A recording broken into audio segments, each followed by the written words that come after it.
Здравейте, Лео, съм от Battery Service. Днес ще ти покажа един от най-екстравагантните ремонти, които в общи линии сме правили.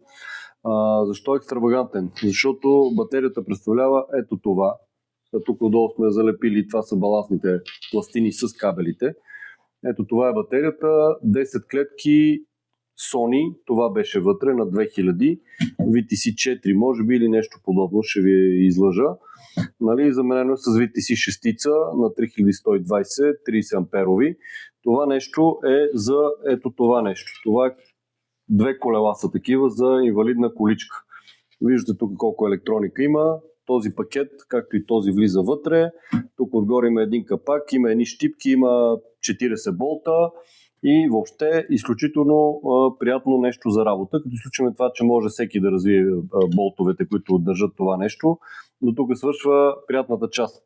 От тук нататък всичките тези проводници, тук, които ги виждате, балансните кабели и не само, тук има и термистор, които отиват и тук долу, те са прокарани тук отвътре, тук вътре са на уши и съответно това нещо трябва да се съхрани цялото във вида, в който е.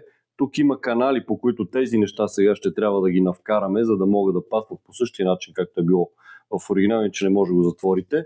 Всичко това трябва да е изолирано, тъй като вътре е при магнита на мотора и въобще една много приятна работа, уплътняваща 2 уикенда. Грубо казано. Така, ако имате такива изделия, насреща сме batteryservice.bg.